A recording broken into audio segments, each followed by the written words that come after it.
Bueno, buenas tardes nuevamente. La temática que nos convoca en la tarde de hoy, como ustedes saben, es el tema de antijuridicidad. En este sentido, podemos mencionar que conforme lo veníamos viendo, lo veníamos analizando a todo lo que hace a la teoría del delito, ¿sí? Dijimos esta teoría estratificada. En un primer momento fuimos analizando todo lo que tenía que ver con la conducta. En este caso hacíamos un análisis negativo. Esto significa que veíamos o buscábamos que no se den, en el caso en concreto, determinadas instituciones que hacían que no podamos de alguna manera proseguir con este análisis. Una vez que consolidábamos este primer eh, estamento, si este primer peldaño de nuestra escalera, pasábamos ¿sí? Al elemento tipicidad, si analizábamos el aspecto objetivo, el aspecto subjetivo del mismo, y una vez que encontrábamos esta adecuación típica, encontrábamos como posibles estos aspectos o elementos que hacen a la parte objetiva y subjetiva, es que podemos pasar recién a este tercer nivel de análisis, que es la antijuridicidad. Ahora bien, una vez que completamos ¿sí? Estos tres requisitos, estos tres eslabones, estamentos, vamos a estar en presencia del denominado injusto o ilícito penal. ¿Por qué hago esta referencia? Ustedes van a ver en este gráfico, en esta diapositiva, que justamente completado este tercer nivel, vamos a poder hablar de este injusto o ilícito.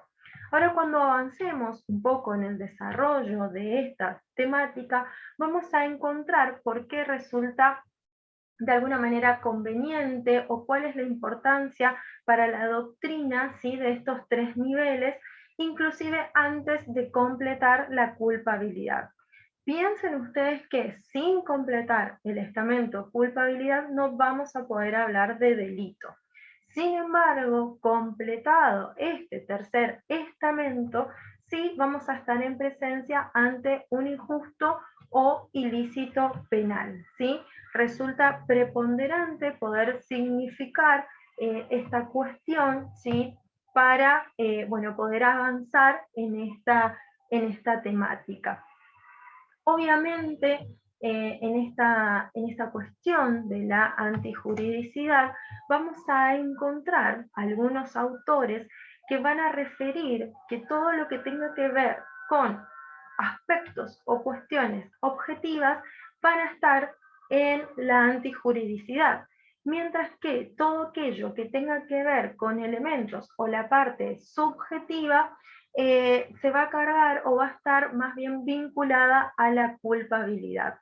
Más allá de estas expresiones, como podemos ver, vamos a analizar, ¿sí? No nos vamos a quedar solamente con esta presentación que hace a esta separación, si se quiere, de estas cuestiones, porque vamos a empezar a ver o vamos a empezar a desarrollar que en la antijuridicidad vamos a encontrar no solo aspectos objetivos, sino también subjetivos. Esto como un puntapié inicial, como para poder empezar a hablar de esta temática.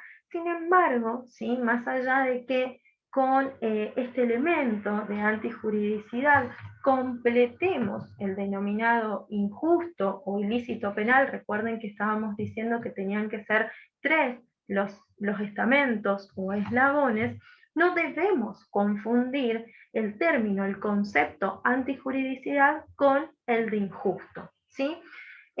Podríamos esbozar en primer lugar como una aproximación al término antijuridicidad que se trata de un juicio de valor, un procedimiento que establecemos para determinar si esa conducta que veníamos analizando, que no tenía o no presentaba ninguno de los elementos por el cual se daba esta ausencia de conducta, es decir, completamos ese primer estamento, pasamos a la tipicidad encontramos que esa conducta guarda, ¿sí?, relación, encuentra subsunción, encuentra adecuación típica en un determinado tipo penal, recién ahí, si completado este procedimiento, es que vamos a analizar en este tercer eslabón, en el de la antijuridicidad, si encontramos algún permiso para esa conducta que encontró adecuación típica, pero que ahora en este nivel de la antijuridicidad, lo que vamos a revisar es no solamente que encontró adecuación típica, ¿sí?, en la etapa anterior, es decir, que una norma la contiene, la regula, sino que vamos a analizar a todo el ordenamiento jurídico en su conjunto. ¿Y por qué digo todo el ordenamiento jurídico y no me refiero específicamente a la parte penal? Porque vamos a ver que podemos encontrar causas de justificación que no solo están tipificadas en la parte penal, esto es en el código o en las leyes especiales. Vamos a encontrar otras causales, ¿sí?, previstas, por ejemplo, como ocurre en el caso de el derecho civil o del código civil, donde vamos a ver determinados supuestos en los cuales también están previstas causas de justificación. Entonces, como esta aproximación, como esta introducción que venimos haciendo o mencionando, me gustaría decir que en cuanto a la conducta, hacemos un análisis negativo, es decir, que no se den elementos o eximentes de esta conducta. En la tipicidad vamos a buscar en el universo de normas, de leyes, si esa conducta encuentra adecuación en un tipo penal. Y en este tercer elemento, también, si se quiere, este análisis puede llegar a ser negativo, porque vamos a buscar si en todo el ordenamiento jurídico no existe algún permiso para esta conducta que estamos analizando o que se está desarrollando. Dicho esto, entonces, ahora sí podemos hablar del ilícito objetivo y el ilícito personal. ¿A qué me refiero? Entonces, para marcar esta diferencia que estábamos mencionando respecto a la antijuridicidad, ¿sí? En este sentido, decíamos que podíamos o pretendíamos determinar, ¿sí?, si encontrábamos o no para esa conducta en análisis una justificación, si encontrábamos un tipo permisivo. Entonces, de lo que vamos a estar hablando en este sentido, tiene que ver con, por un lado, un aspecto, si se quiere, más bien objetivo, es decir, en esta búsqueda del ordenamiento, si esa conducta típica hasta el momento encuentra algún permiso, es decir, este juicio podría ser positivo, es decir, encuentra este tipo permisivo, es decir, se justifica esta conducta, o bien, por el contrario, al no encontrar en todo el ordenamiento una justificación, este juicio pasa a ser negativo y por ende vamos a completar este estamento de la antijuridicidad. Al ser negativo este análisis de no poder encontrar una causa de justificación para esta conducta, esto es, al completar el estamento de la antijuridicidad, sí, ahí vamos a poder justamente hablar de este ilícito o injusto penal. Ahí tienen en pantalla, ¿sí?, en palabras de Belzer. ¿Por qué? Por un lado vamos a hablar de este ilícito objetivo, porque va a tener que ver con justamente el ordenamiento jurídico o la búsqueda de este tipo permisivo en todo el ordenamiento jurídico como lo estábamos desarrollando. Ahora bien, ¿por qué vamos a decir que ese ilícito es personal? Y lo señalaba como autor a Belzel, porque el injusto, ¿sí?, está referido necesariamente a una acción o a una conducta llevada adelante por un autor, ¿sí?, en particular. Entonces, en relación a ese autor, a esa persona, es que vamos a poder decir que ese injusto es personal.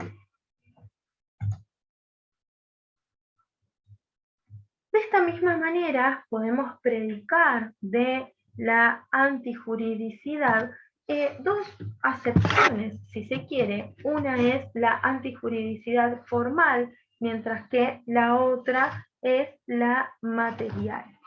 Cuando hablamos de esta antijuridicidad formal, ¿sí?, nos estamos refiriendo a esta contradicción de la conducta, recuerden ustedes que dijimos que era típica, con el ordenamiento jurídico, ¿sí?, en esta búsqueda que hacemos de este tipo permisivo, de encontrar una posible causa de justificación.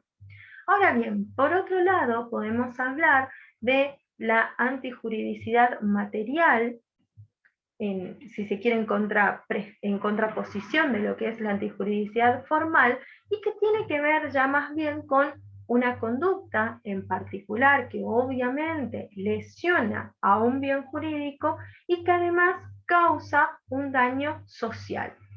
¿Por qué hacemos esta salvedad o hablamos en específico de esta cuestión? Justamente porque tiene que ver con cuando veíamos, ¿sí?, en el extracto de la tipicidad, justamente resaltando nuevamente a este autor, a Belzel, que hablábamos de una conducta socialmente adecuada o aceptada, veíamos esta cuestión, ¿sí?, que de que se produzca un daño social y que no pueda ser reparado por otros medios que no sean la materia penal.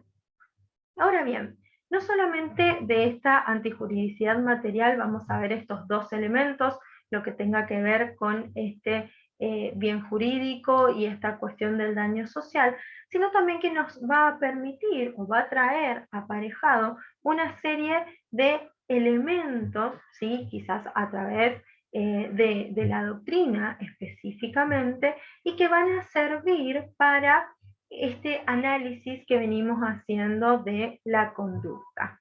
Por un lado, ¿sí?, va a servir para graduar el ilícito. Recuerden ustedes que estamos hablando de la conducta típica y antijurídica, ¿sí? Establecer una cuantía, ¿sí?, determinar ese daño del que venimos hablando.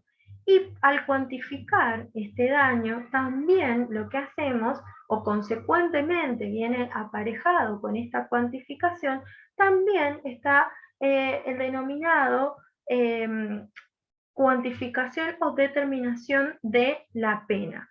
¿Por qué decimos esto? Porque justamente de este ítem o de este índice también vamos a ver otras consecuencias u otras instituciones que vienen a colación de este ítem, y que es, por ejemplo, el denominado principio de insignificancia. ¿Por qué hacemos mención a este principio? Más allá de que ustedes lo van a volver a ver o lo van a poder retomar en oportunidad de cursar procesal penal, sí quisiera hacer una breve mención en cuanto a que algunos autores pueden encontrar o pueden rastrear el origen de este principio, ¿sí?, en esta antijuridicidad material, ¿sí? También está muy vinculada al principio de legalidad. Piensen ustedes que aquellas conductas que no resultan dañosas o que su cuantía, como indica su nombre, es prácticamente insignificante, el daño al bien jurídico es prácticamente insignificante, es que vamos a poder aplicar este principio, es decir, dejar fuera, ¿sí?, de este análisis aplicando este principio. Es decir, cuando la conducta no determine, no resulte de relevancia para el derecho penal, vamos a encontrar aquí un elemento que permita, bueno, desvincular o suspender este análisis, parar, cortar, ¿sí?, en este estadio el análisis de esta conducta. Hay numerosos ejemplos, generalmente tienen que ver con los denominados delitos de bagatela. Piensen ustedes en un hurto famélico, una persona que, no sé, la entidad es tan leve de su delito, incluso podemos hablar hasta de una cuestión más bien humana, humanitaria, alguien que hurta, por ejemplo, algo para comer. Bueno, normalmente están muy vinculados los ejemplos de los textos, de los manuales, a este tipo de situaciones. Ahora bien, esta antijuridicidad material además nos va a permitir algo que veníamos desarrollando, ¿sí? Interpretar a este tipo penal, ¿sí? A través de, por ejemplo, la teoría de la adecuación social de Belzer. Ya no tiene que ver con solamente esta insignificancia, estos delitos de bagatela o que no lleguen a afectar o con relevancia al bien jurídico, sino que en esta adecuación social de Belzer justamente veíamos que de alguna manera son conductas que están toleradas, que son aceptadas por la sociedad y que entonces de alguna manera no resultan tampoco relevantes para el estudio de, o para continuar el análisis en esta teoría del delito. Además, ¿sí? Permiten la determinación, siempre hablando de la antijuridicidad material, la determinación y configuración de las causas de justificación, ¿sí? Acá, en lo específico, vamos a hablar de el consentimiento del ofendido como una causa de justificación y que entendemos, o al decir de la doctrina, vienen vinculadas a esta antijuridicidad material, ¿sí? Este consentimiento lo vamos a ver un poco más adelante, cuando veamos las causas de justificación en específico, pero a diferencia de lo que ocurre con otras causas de justificación que podemos rastrear a nivel legislativo, su origen, este consentimiento del ofendido estaría más bien vinculado a esta antijuridicidad material, más que con estar plasmada en lo específico en la norma. Ahora bien, habíamos señalado esta cuestión de que para algunos autores, o al principio más que nada, las teorías causalistas, pretendían que, bueno, el ilícito sea objetivo, esto del injusto personal viene recién de la mano del finalismo, pero centrémonos en estas teorías causalistas que bueno, predominantemente entendían no solo una antijuridicidad objetiva, sino más bien un ilícito objetivo. Recuerden ustedes que el dolo y la culpa se analizaban recién en la culpabilidad, entonces despojaban, ¿sí? No había elementos subjetivos a analizar en estos tres estratos que venimos estudiando o tratando en las clases. Ahora bien, en este aspecto objetivo también vamos a analizar elementos, así como en la tipicidad de alguna manera dividíamos el tipo penal, encontrábamos elementos objetivos y otro aspecto subjetivo, vamos a encontrar autores, como dije, en el caso de aquellos que estudien por la obra del doctor González, justamente esta situación, ¿sí? Que vamos a hablar de esta antijuridicidad dual, por un lado objetiva y por el otro lado subjetiva. Entonces, en este aspecto objetivo tenemos que tener en cuenta algunas situaciones. En cuanto a lo que hace a las causas de justificación, recuerden entonces que provienen de todo el ordenamiento jurídico, ¿sí? Significan un permiso o una autorización para realizar la acción típica, ¿sí? Esta acción típica que venimos estudiando, analizando, bajo determinados presupuestos objetivos, ¿sí? Van a estar bien circunstanciados esos elementos para poder, ¿sí?, avanzar o que se dé este aspecto objetivo de la antijuridicidad o de una causa de justificación. Además, algo que resulta muy importante es que los efectos de este tipo permisivo no solo van a alcanzar al autor, sino a los demás partícipes del delito, ¿sí? Ahora, cuando entremos en las causas de justificación, vamos a tratar de pormenorizar un poco más, quizás hasta con ejemplos, esta cuestión para bueno, que resulte un poco más entendible, ¿sí? Además de esto, tengamos en cuenta que se va a excluir cualquier tipo de responsabilidad. Ya no solo vamos a hablar de la responsabilidad penal, sino también, por ejemplo, la responsabilidad civil, la responsabilidad, por ejemplo, administrativa. Lo vamos a ver sobre todo en los casos de cumplimiento de un deber, pero bueno, vamos a ir entrando de a poco en cada uno de las distintas causas de justificación.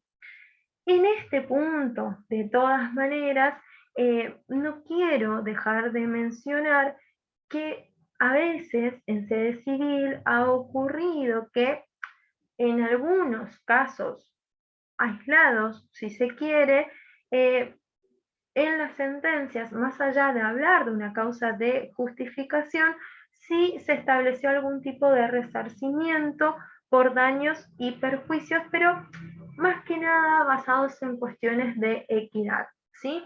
Pero eso, ya les digo, es más bien excepcional, ¿sí? La regla es que se excluye todo tipo de responsabilidad, no solo la penal, ya que, como venimos viendo justamente en este estamento, es que el ordenamiento jurídico es un todo, ¿sí? Por cuestiones de hermenéutica jurídica, es que nos haría de alguna manera ruido que podamos hablar de responsabilidad, no sé, civil, pero no penal, ¿sí? Entonces recuerden que la regla es la exclusión de cualquier tipo de responsabilidad, más allá de algunas excepciones que podamos encontrar en la jurisprudencia. Y por otro lado, frente a una causa de justificación, no es posible oponer otra causa de justificación, ¿sí? Ahí pueden leer que es imposible hacer valer una justificante respecto de quien actúa justificadamente. Esto, por ejemplo, ¿sí? Lo vamos a profundizar en las causas de justificación en específico, pero de todas maneras me gustaría adelantar que si una persona está actuando en legítima defensa respecto de quien se está defendiendo, no va a poder argumentar o no van a poder argumentar los dos que están actuando en legítima defensa. Y más allá de que así lo digan, que así lo pregonen, va a ser tarea, ¿sí?, del juzgador entonces desentrañar o desentramar esta cuestión, ¿sí? Pero vamos a ver que por los elementos específicos de cada una de las causales de justificación, ¿sí?, solo una de las personas va a poder estar justificado, va a poder actuar de manera justificada. Bueno, esto viene relacionado a esta temática que tiene que ver con que en esta conducta justificada de la que estábamos hablando, no va a poder ser creada de manera intencional, ¿sí? No podría quien invoca, en este caso, por ejemplo, una legítima defensa, crear la situación, impostar un escenario para que de alguna manera pueda esgrimir frente a un juez o a un fiscal esta defensa de estar actuando, por ejemplo, en legítima defensa, ¿sí? Para el caso que ocurriera esto, necesariamente debe ser desechada, ¿sí?, esta causal. Lo mismo ocurre o trae aparejado como requisito que esa justificación se va a limitar a acciones que sean estrictamente necesarias para salvar al bien jurídico protegido. ¿Y por qué vamos a decir que sean estrictamente necesarias? Porque de alguna manera hay que ponderar, ¿sí?, que aquella acción defensiva o que pretenda ser justificada debe ser de las que tenga a disposición ese autor la menos dañosa para el bien jurídico en juego. Por otro lado, debemos recordar que solo va a obrar justificadamente el que tenga conocimiento de esa situación, de esas circunstancias que le permitan, ¿sí?, justamente estar en presencia de una causa de justificación. Obviamente, en este sentido, vamos a tener que ahondar un poco más en cuanto a lo que tiene que ver con estas discusiones entre el aspecto objetivo y subjetivo, ¿sí? Acá se borró el título, permítanme corregirlo, pero esto que veníamos desarrollando es lo que tiene que ver con este aspecto subjetivo, ¿sí? Como dijimos, va a haber autores que van a exigir de alguna manera el conocimiento, la conciencia de los aspectos objetivos que eran los que veníamos desarrollando o los elementos de este aspecto objetivo. Es decir que, bueno, todo esto que estuvimos viendo, la creación intencional de este escenario, elegir la conducta que resulte necesaria, por ende la menos dañosa, y además conocer justamente que se actúa justificadamente, que se dan los elementos para actuar de esta manera.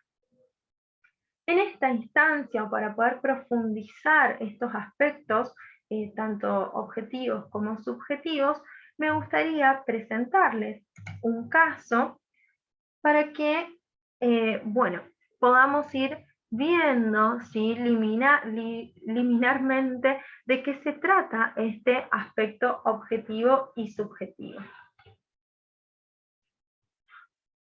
Por el momento voy a pausar un poco la grabación para que, bueno, mientras tanto puedan leer el caso y habilitaría los micrófonos para poder escucharlos en este sentido, ¿sí?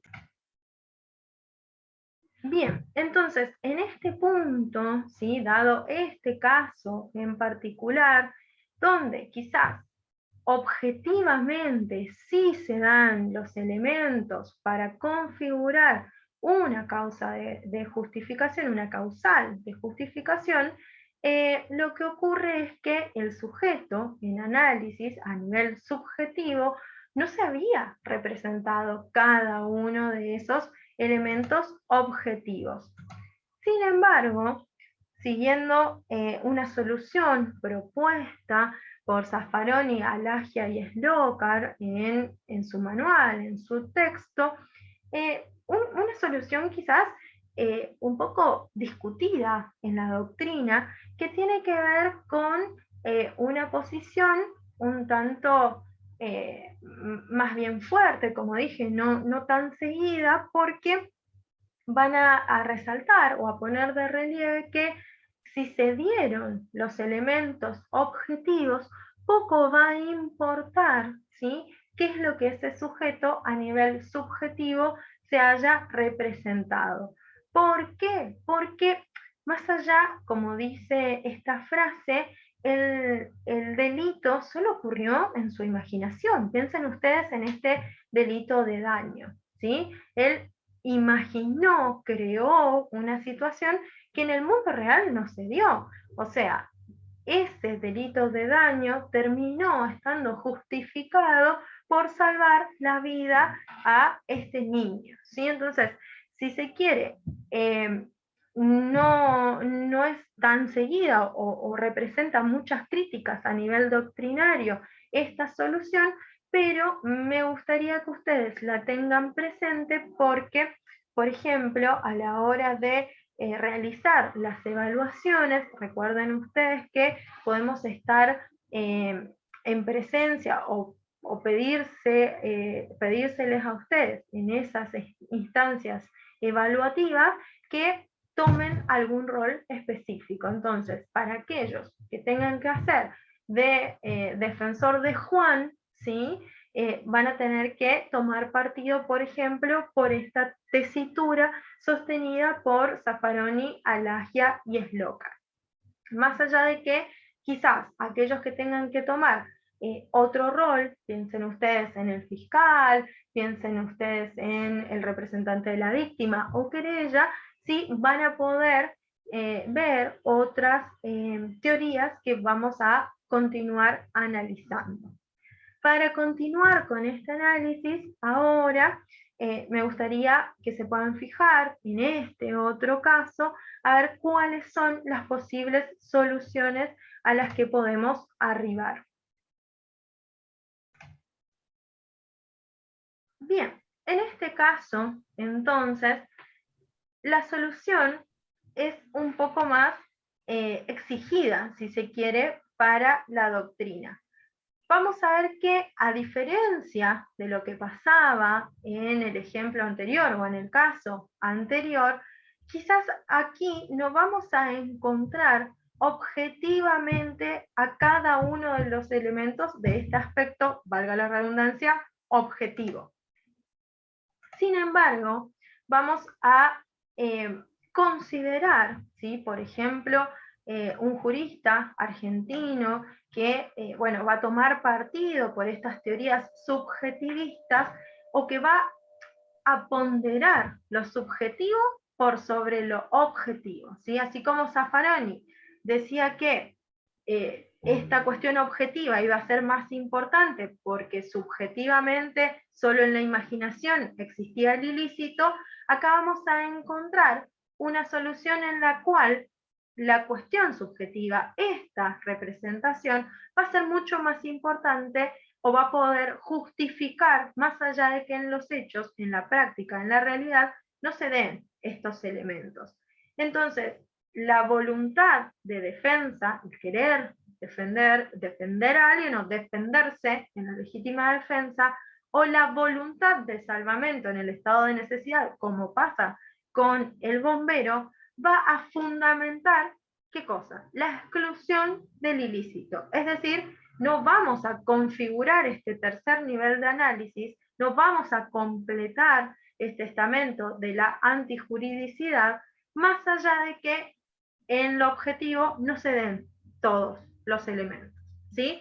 Vamos a poder hablar de esta causal de justificación, así más no sea desde el elemento subjetivo. Entonces podríamos decir que este aspecto subjetivo está presente, más está ausente el elemento objetivo. O dentro del aspecto objetivo puede que nos falte alguna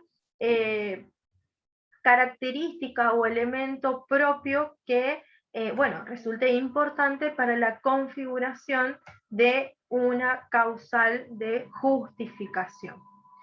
Hasta aquí, entonces, sería como la parte introductoria, la parte general que nos va a permitir fundar cada una de las causas de justificación que vamos a continuar viendo.